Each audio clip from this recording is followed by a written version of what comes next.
Hi friends, నేను మీ Anil Kumar. Welcome back to our channel. Friends, నేను చాలా రోజుల నుంచి వీడియో చేయట్లేదు. కొన్ని అనివార్య కారణాల వల్ల వీడియోలు కొనసాగించలేకపోయాను. చాలామంది ఫ్రెండ్స్ రిక్వెస్ట్ చేస్తున్నారు, సార్ త్వరగా వీడియోలు చేయండి, మీ వీడియోస్ కోసం వెయిట్ చేస్తున్నామని. మిమ్మల్ని చాలా వెయిట్ చేయించాను, దానికి నేను చాలా బాధపడుతున్నాను. బట్ ఇక మీదట మాత్రం మన ఛానల్ నుంచి రెగ్యులర్గా వీడియోస్ రావడం జరుగుతుంది.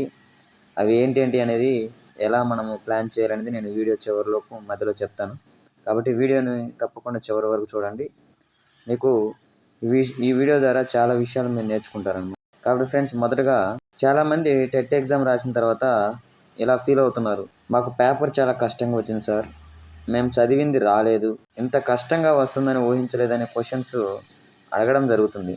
గతంలో 2025లో డిఎస్సిలో రాసిన వారికి ఇది పెద్దగా షాకింగ్గా అనిపించకపోవచ్చు, కానీ కొత్తగా ఎవరైతే రాస్తున్నారో వాళ్ళు ఖచ్చితంగా ఇది షాకింగ్గానే ఉంటాయి ఈ పేపర్స్. ఎందుకంటే మనము కొన్ని మెటీరియల్స్ లేదంటే పైన టెక్స్ట్ బుక్స్ చదువుకొని వెళ్తాం, కానీ అక్కడికి వెళ్ళి చూస్తే మనం చదివింది ఒక్కటి కూడా కనిపించదు అక్కడ. ఎందుకంటే మనము డైరెక్ట్ క్వశ్చన్స్ మాత్రమే ప్రాక్టీస్ చేసి వెళ్తాం.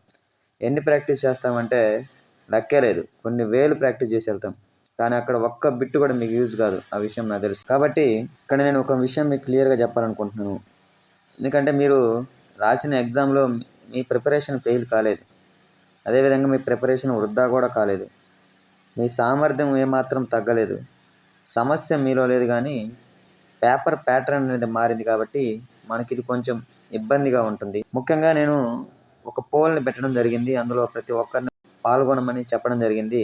అయితే maximum 70% and 75% of the people 90 below మార్క్స్లో ఉండడం జరుగుతుంది. కాబట్టి మీరు దాని గురించి పెద్దగా వరీ అవ్వాల్సిన అవసరం లేదు. ఇంకొక విషయం ఏంటంటే, సార్ ఆల్రెడీ ఎక్కువ మార్కులు వచ్చిన వాళ్ళు ఉన్నారు కదా అంటే ఉండొచ్చు, బట్ మనకంటూ ఒక కాన్ఫిడెంట్ ఉండాలి కదా. ఈ మార్క్స్తో డిఎస్సి కొట్టవచ్చు అంటే 100% ఈ మార్క్స్ తోటి మనము డిఎస్సిని క్రాక్ చేయొచ్చు. బట్ ఒక ప్రణాళిక ఉండాలి, చదివే విధానం మారాలి. బట్టి పెట్టుకొని కొన్ని బిట్స్ ప్రాక్టీస్ చేసి ఒక 4 గైడ్లు 600 పేజీల గైడ్లు ప్రాక్టీస్ చేసి వెళ్తాం సార్, మాకు ఉద్యోగం వస్తుంది సార్ అనుకుంటే మీరు ఇంకా భ్రమలో ఉన్నట్టే. కొంచెం ఈ విషయం మీకు బాధగా అనిపించవచ్చు, కానీ నేను వాస్తవం చెప్తున్నాను. ప్రాక్టీస్ బిట్స్ చేస్తే ఉద్యోగాలు వచ్చే రోజులు పోయినాయని నేను మొదటి నుంచి మన వీడియోలో చెప్పుకుంటూ వస్తున్నాను. ఫ్రెండ్స్, ఇప్పుడు వచ్చేటువంటి టెట్ డిఎస్సి పేపర్లో క్వశ్చన్స్ ఎలా ఉంటున్నాయంటే, డైరెక్ట్ బిట్స్ అనేటువంటివి కేవలం ఒక 10% మాత్రమే ఉండడం జరుగుతుంది. అదేవిధంగా ఈ టెట్ డిఎస్సి అనేటువంటివి బట్టి రాసే వాళ్ళ కోసం అయితే కాదు ఫ్రెండ్స్. 100% 4 పబ్లికేషన్స్ చదివేసి 4 ప్రాక్టీస్ బుక్స్ చదివేసి నేను టెట్ డిఎస్సిలో ఉద్యోగం సంపాదించుకుంటానంటే అది అవ్వదు ఫ్రెండ్స్, అర్థం చేసుకోండి. కాబట్టి కాన్సెప్ట్ ఓరియంటెడ్ బిట్స్ ఎన్ని వస్తున్నాయంటే 90% అబో కాన్సెప్ట్ ఓరియంటెడ్ బిట్స్ మాత్రమే రావడం జరుగుతుంది. అంటే మీరు ఏదైనా ఒక టెక్స్ట్ బుక్ని తీసుకున్నట్లయితే టెక్స్ట్ బుక్లో ప్రతి లైన్ టు లైన్ చదవాలి. ప్రతి కాన్సెప్ట్కి సంబంధించి, ఫర్ ఎగ్జాంపుల్ కణాంగాలు అనేటువంటి లెసన్ ఉంటుంది కదా మనకి, దాంట్లో ఉన్నటువంటి అంతర్జీవ ద్రవ్యజాలం కానీ, గాల్జీ సంక్లిష్టం కానీ, లేదంటే రిక్తికలు కానీ, ప్రతి ఒక్కదాన్ని కూడా మీరు వాటి యొక్క విధులేంటి, వాటి పనులేంటి అనేది తెలుసుకున్నప్పుడే వాడు మ్యాచింగ్ ద్వారా ఇచ్చినప్పుడు మనం ఈజీగా ఐడెంటిఫై చేయగలం. తప్పగా ఒక్కొక్కటి విడిగా చదువుకున్నా కానీ ఈ రోజుల్లో మనము బిట్స్ పొందలేం ఫ్రెండ్స్. ఎందుకంటే వాటి 4 లేదా 5 కంపేర్ చేసుకుంటూ చదివినప్పుడు మాత్రమే ఇప్పుడు బిట్లు వచ్చే స్థితిలో ఉన్నాం. చాలా షాకింగ్ అనిపించింది మన బయాలజీ పేపర్ 19th ఆఫ్టర్నూన్. ఎలా అంటే ప్రతి బిట్ కూడా బయాలజీ కాంటెంట్కి సంబంధించి మ్యాచింగా, లేదంటే ABCD లేదా 1 2 3 అని ఇస్తున్నాడు. అవి ఎలా ఉన్నాయంటే కొన్ని క్వశ్చన్స్ సిల్లీగా అనిపిస్తాయి, బట్ క్వశ్చన్ అనేది దారుణంగా ఉండడం జరుగుతుంది. కాబట్టి ఫ్రెండ్స్, నేను మొదటి నుంచి చెప్తున్న మన వీడియోస్లో ఏంటంటే కాన్సెప్ట్ నేర్చుకోండి, క్వశ్చన్ పేపర్ ప్యాటర్న్ అర్థం చేసుకోండి. ఎందుకంటే నేను తయారు చేసే బిట్స్ కూడా టెట్ డిఎస్సి ప్యాటర్న్లోనే తయారు చేస్తున్నాను. ఎందుకంటే మనం ఇక్కడైతే ఏదైతే ప్రాక్టీస్ చేస్తామో అదే మోడల్ని రేపు ఎగ్జామ్లోకి వెళ్ళినప్పుడు ఆ ప్యాటర్న్ మనకు అనేది కొత్తగా అనిపించదు.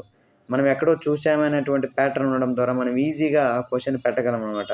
ఇది ఇంకోటి ఏంటంటే ఈ క్వశ్చన్ పేపర్స్లో టైం టేకింగ్ ఎక్కువ తీసుకుంటుంది. మనకు తెలిసినప్పటికీ కూడా ఆన్సర్ని మనము పిక్ చేయలేకపోతున్నాం. కారణం ఏంటంటే కన్ఫ్యూజన్ ఎందుకు వస్తుంది ఎగ్జామ్లో అంటే రివిజన్ అనేది సరిగా లేకపోవడం వల్ల, లేదంటే కొన్నిసార్లు ఓవర్ థింకింగ్ ఉండడం వల్ల, కొన్నిసార్లు ఎక్కువసార్లు చదవడం వల్ల కూడా మనం కన్ఫ్యూజ్ అయ్యే అవకాశం ఉంటుంది. కాబట్టి క్వశ్చన్ పేపర్స్ అనేటువంటివి ఏఐతో తయారు చేయడం జరుగుతుంది.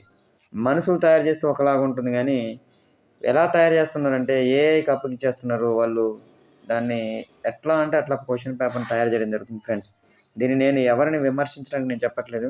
మీరు ఒకసారి క్వశ్చన్ పేపర్స్ అన్నిటిని ఒకసారి చూడండి. మన క్వశ్చన్ పేపరే కాకుండా మిగతా క్వశ్చన్ పేపర్ కూడా చూసినట్లయితే మీకు ఈ విషయం క్లియర్‌గా అర్థమవుతుంది. మరొక ముఖ్య విషయం ఏందంటే మన బయాలజీకి సంబంధించిన ప్రతి పేపర్‌ని సైకాలజీ అదేవిధంగా కాంటెంట్ మెథడ్‌ని నేను మీకు ఎక్స్‌ప్లెయిన్ చేయడం జరుగుతుంది. ఒక 6 పేపర్స్ ఏమో జరిగినట్టున్నాయి మన బయాలజీకి సంబంధించి. ఇంకా మీలో ఎవరైనా మన ఛానల్‌ని ఎస్‌జిటి వాళ్ళు గాని, ఫిజిక్స్ వాళ్ళు ఎవరైనా చూస్తున్నట్లయితే నేను వాళ్ళకి సంబంధించినవి కూడా చేయడానికి ప్రయత్నిస్తాను. మీరు కామెంట్ రూపంలో ఆ విషయాన్ని నాకు తెలియజేయండి. ఇక్కడ ఒక బిట్ చూడండి ఫ్రెండ్, ఉదాహరణకి కింది వాటిని జతపరచమనడు. మడతబందు కీలు, బంతికింద కీలు, బొంగరపు కీలు, కదలని కీలు అని ఇచ్చాడు. ఎదురుగా అవి ఎక్కడ ఉంటాయని ఇవ్వడం కూడా జరిగింది. చూడండి, మీరు విడివిడిగా చదువుకొని వెళ్తే కొంచెం కన్ఫ్యూజింగ్గా ఉంటుంది. కాబట్టి వీటిని కలిపి కంపేర్ చేసుకుంటూ చదివినప్పుడు మాత్రమే మనము వీటిని ఈజీగా మనము ఆన్సర్ పెట్టగలుగుతాం అనమాట. కాబట్టి ఇది ఒక మోడల్. దీని కరెక్ట్ ఆన్సర్ వచ్చేసి ఆప్షన్ 2 అని ఇవ్వడం జరిగింది. మడతబంది కీలు ఎక్కడ ఉంటుంది మనకి? మోచేయిలో ఉంటుంది. బంతి కింద కీలు ఎక్కడ ఉంటుంది? భుజంలో ఉంటుంది. మూడవదిగా బొంగరపు కీలు ఎక్కడ ఉంటుందంటే మెడ భాగంలో ఉండడం జరుగుతుంది. నాలుగవదిగా కదలని కీలు ఎక్కడ ఉంటుందంటే పుర్రెలో ఉండడం జరుగుతుంది. ఈ లెసన్ ఎక్స్ప్లెయిన్ చేయమని చెప్పేసి ఒక ఆస్పిరెంట్ అడగడం జరిగింది. నాకు ఆ సమయంలో టైం లేదు ఫ్రెండ్స్, అందుకే చేయలేకపోయినాను. బట్ ఈ డిఎస్సికి మాత్రం ఏ కాన్సెప్ట్ వదిలేది లేదు, ఏ చాప్టర్ని వదిలేది లేదు. 100% కాంటెంట్ 40 మార్క్స్కి, మెథడాలజీ 20 మార్క్స్కి, ప్రతి చాప్టర్ని డిఎస్సి అండ్ టెట్ ప్యాటర్న్లోని క్వశ్చన్లు తయారు చేస్తూ ప్రతి ఆప్షన్కి నేను డీటెయిల్ ఎక్స్ప్లెనేషన్ అండ్ కాన్సెప్ట్ని మీకు అర్థమయ్యే విధంగా చెప్తూ మన ఈ డిఎస్సి జర్నీ ఉండబోతుంది. కాబట్టి ఇంకా ఎవరైనా మన ఛానల్ని సబ్స్క్రైబ్ చేయనట్టయితే సబ్స్క్రైబ్ చేసుకోండి. అదేవిధంగా మీకు తెలిసిన ఫ్రెండ్స్ ఎస్జిటి వాళ్ళు కానీ, మ్యాథ్స్ వాళ్ళు కానీ, బయాలజీ వాళ్ళు కానీ ఉంటే తప్పకుండా మన ఛానల్ని షేర్ చేయండి. మీరు లైక్ చేయండి. అదేవిధంగా మీ విలువైనటువంటి కామెంట్ని నాకు తెలియజేయండి. ఇక్కడ ఒక బిట్ చూడండి ఫ్రెండ్, ఇది ఎంత కన్ఫ్యూజన్ అంటే ఎంత సిల్లీ క్వశ్చన్ అంటే నాకు ఎక్కడ చాలా టైం వేస్ట్ అయిందన్నమాట. కష్కుట యొక్క ఈ లక్షణం దానిని పరాన్నజీవిగా పరిగణింపబడేటట్లు చేస్తుంది అని అడిగాడు question. Okay, question is okay. Option 1 ఏమి ఇచ్చాడు? దీనిలో పత్రహరితం ఉండదు అన్నాడు. ఇది కరెక్టా కాదా? కష్కుటలో పత్రహరితం అనేది ఉండదు. ఇది టెక్స్ట్ బుక్లో డైరెక్ట్ లైన్ ఉంది. పత్రహరితం ఉండదు కాబట్టి ఇది పరాన్నజీవిగా మనం చెప్పుకోవచ్చా? చెప్పుకోవచ్చు. రెండవది, ఇది ఇతర మొక్కలపై ఎగబాగుతుంది అన్నాడు. ఎప్పుడైతే ఇది స్వయం పోషక మొక్క కాదో ఇది పరాన్నజీవి కాబట్టి ఇతర మొక్కలపై ఎగబాగడం అనేది జరుగుతుంది. ఇది కూడా కరెక్టే. ఇక మూడవది, ఇది అతిథేయికి విలువైన పోషకాలను అందకుండా చేస్తుంది. ఇది కూడా కొంచెం మనము చెప్పుకోవచ్చు. ఎందుకంటే ఇది పూర్తిగా ఇతర మొక్కపై ఆధారపడి ఉంటుంది కాబట్టి కొన్ని సందర్భాలలో అది అతిథేయికి విలువైన పోషకాలు అందకుండా చేస్తుంది కూడా. ఇక నాలుగవది చూసుకున్నట్లయితే ఇది నీటిని, ఖనిజ లవణాలను మరో మొక్కకు అందించి బదులుగా ఆహారాన్ని పొందుతున్నది. ఇది అయితే దానికి సంబంధించినది కాదు. ఎందుకంటే ఇది లైకెన్లకు ఉదాహరణ చెప్పవచ్చు అనమాట. ఇది లైకెన్లు అనేటువంటివి ఏంటంటే 2 సహజీవనం చేస్తాయి కాబట్టి ఒకదానికి నీటిని, ఖనిజ లవణాన్ని అందిస్తే మరొకటి దానికి ఆహారాన్ని అందించడం జరుగుతుంది. ఇది ఆల్రెడీ ఒక లెసన్ చెప్పినప్పుడు 6th క్లాస్లో నేను ఎక్స్ప్లెయిన్ చేయడం జరిగింది. దీనికి కరెక్ట్ ఆన్సరు ఆప్షన్ 2 అని ఇచ్చాడు. అంటే సి ఓన్లీ, అనగా ఇది అతిథేయికి విలువైన పోషకాలు అందకుండా చేస్తుందని ఇవ్వడం జరిగింది. ఇది ఇతర మొక్కలపై ఎగబాగుతుంది అనేది కూడా కరెక్టే కదా. దీంట్లో పత్రహరితం ఉండదు అనేది కూడా కరెక్టే కదా. పత్రహరితం ఉండదు కాబట్టి అది పరాన్నజీవిగా జీవిస్తుంది. ఇతర మొక్కలపై ఎగబాగుతుంది కాబట్టి అది పరాన్నజీవిగా జీవిస్తుంది. ఓన్లీ సి అనేది ఎలా కరెక్ట్ అవుతుందో నాకు ఇప్పటికీ అర్థం కాని విషయం ఫ్రెండ్స్. మీకేమైనా తెలిస్తే నాకు కామెంట్ రూపంలో తెలియజేయండి. ఇంకా ఎలాంటి బిట్లు చాలా నేను ఎక్స్ప్లెయిన్ చేయాలనుకుంటున్నాను. రేపటి నుంచి ఒక్కొక్క పేపర్ని బయాలజీకి సంబంధించినటువంటి కాంటెంట్ మెథడాలజీ పేపర్ నేను మీకు రెగ్యులర్గా అందిస్తాను ఒక 3 days. ఆ తర్వాత మనము కంటిన్యూస్గా డిఎస్సి జర్నీని ప్రారంభిద్దాం. అదేవిధంగా మరొక విషయం మీకు చెప్పాలనుకుంటున్నాను. చాలామంది ఫ్రెండ్స్కి బుక్స్ ఎక్కడ దొరుకుతాయో, ఏ బుక్స్ చదవాలనేది ఒక కన్ఫ్యూజన్ అయితే ఉంది.